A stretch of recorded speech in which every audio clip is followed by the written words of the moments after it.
All right, guys, when we finished recording, we were right here in the first video. A reflects it over the x-axis, the square root function that I graphed in the beginning of class. It shrinks it if a is between 0 and 1, meaning a fraction like 1/3 or 1/2, 2/3, 1/4. If a is greater than 1, then it stretches that square root graph that we graphed at the beginning of class. Okay? So reflection stretches it. That means it rises faster, so it's going to be taller. This has two transformations because it's negative and it's a fraction, so there you go. All right. Guys, you're not going to be tested over this, so I'm not going to go over it, but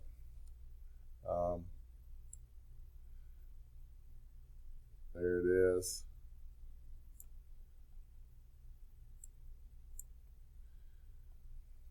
So, next slide.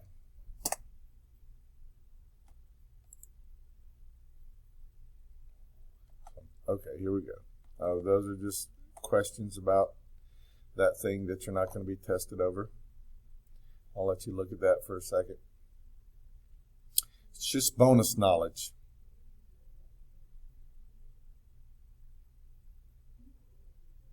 Okay. Remember to pause the video when you need to. All right, H, this is important. H shifts the graph of the square root function to the left and to the right. But it shifts it opposite of what the sign gives you, so you got to be careful. If H is positive, it moves it to the left. If H is negative, it moves the graph to the right. So, K, positive, moves it up. Notice the K is outside the radical and the H is under the radical, okay? K is negative, the graph shifts down. So, this is right 3. Number 2, that's down 5. Number 3, left 2, up 4. Pause it if you need to write that down. I'm going to go on to the next slide. Okay.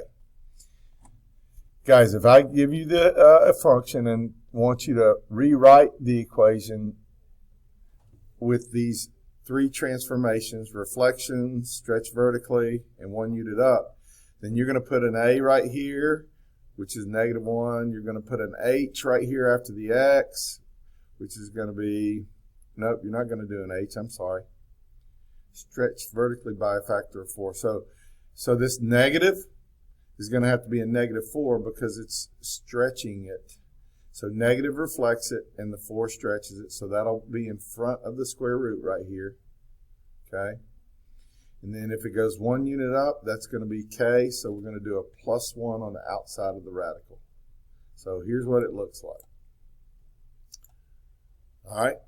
The negative reflects it over the x-axis, the 4 stretches it, and the +1 moves it up. There is no H in this problem because it's not moved horizontally, so you don't see anything after the X right here because it's X minus 0 basically, okay, because H is 0. All right. Now we have horizontal stretch. Again, remember I told you wouldn't be tested over that. Reflected across the y-axis. Again, both of those are going to be the number in front of X, and you're not going to have to do that on a test.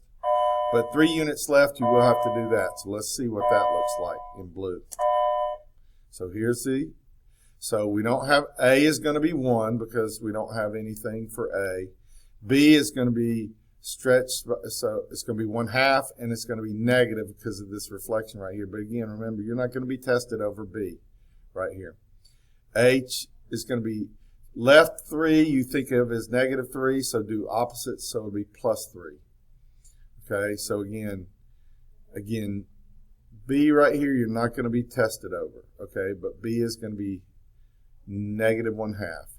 H is going to be +3. There, A is 1, K is 0. Again, this negative 1 half right here, you won't be tested over that.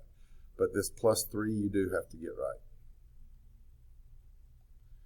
What this says up here is going backwards, meaning starting with the transformations and writing the equation.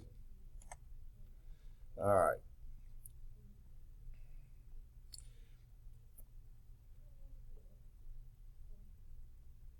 Okay, just another good piece of information there.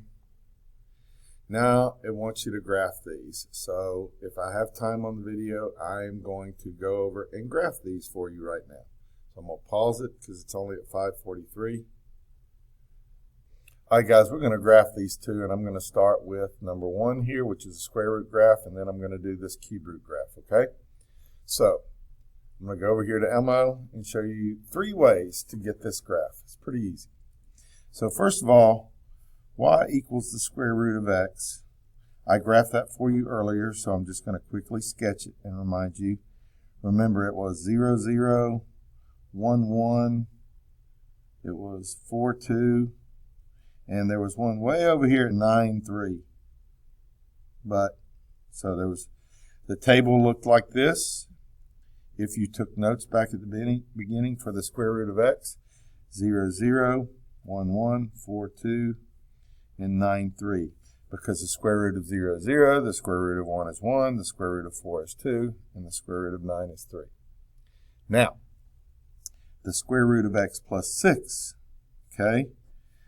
Remember, plus 6 means minus 6 because it's, think opposite here. So I'm going to take each of these x's and subtract 6 from it. So that's negative 6, negative 5, negative 2, and 3. So if I subtract 6 from each of these numbers, I get these numbers. I'm going to keep my y's the same, though, because nothing happened to the y's, because there's nothing outside the radical here. There's no k. So then I'm just going to plot these 4 points, and I've got my graph. The other thing is, even if you didn't do this table, if you know this original graph, all you got to do is take every point and move it left 6. Okay, that's all you got to do.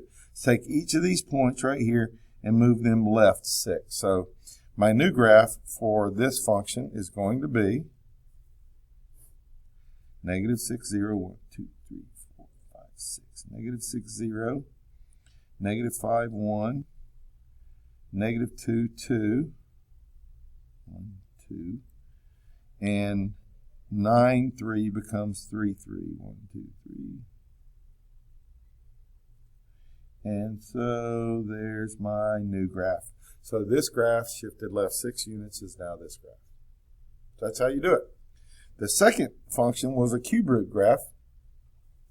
Y equals 3 times the cube root of x.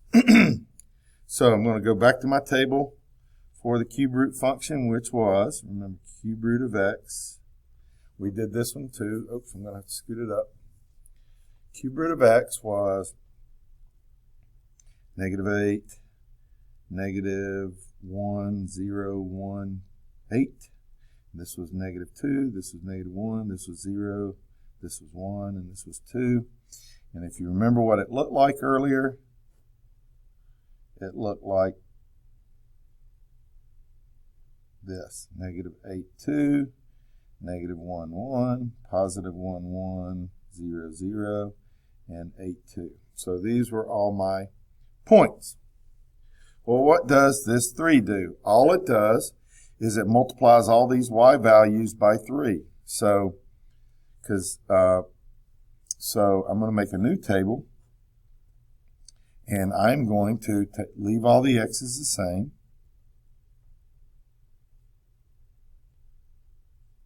And I'm going to multiply this and get 6. Multiply this and get 3.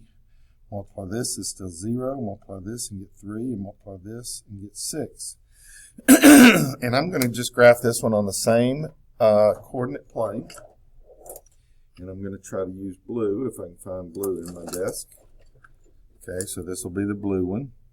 This will be 3 times the cube root of x. And so I still have 0, 0, but now this one becomes 1, 3. And this one becomes 8, 6. And this one becomes 1, -1, -3. And this one becomes -8, -6. So now my graph is stretched by a factor of 3. That's what we meant when we said this A right here would stretch it. Okay, so all I did was I multiplied all of these Y values by 3, but I kept these X values the same. Again, you can go to your calculator and get all these points if you want to. I'll show you. Table, let's turn it on. Table, edit function, clear, and I got to go to the cube root of X. So I got 3 times the cube root of X. 3. Let's clear it. 3. Table, edit function, clear. 3. And then another 3, but with the cube root. All right, so I'm going to have to do 3 times and then do 3 cube root of X. That should work. All right, and then I keep hitting enter. And let's see if I get all these points. -8, 6. Boom. -1, -3, 0, 0, 1, 3, and 8, 6. There you go. Okay, so that's it. I'm going to go back to the PowerPoint. We're on 11 minutes. So that's just some examples for you.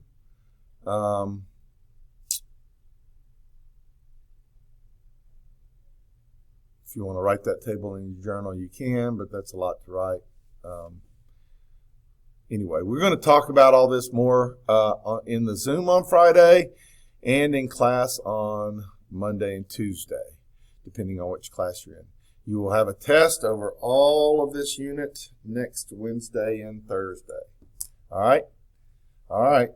I'm going to end the show. Let me make sure there's nothing else I wanted to do here. Nope. All right. Guys, I will say this. Remember, you can let Desmos help you do these graphs too. So you can't do that on a test, but it's just kind of help to check your work. So you can graph it and then come over here on Desmos and check it and make sure you're doing it right. Okay?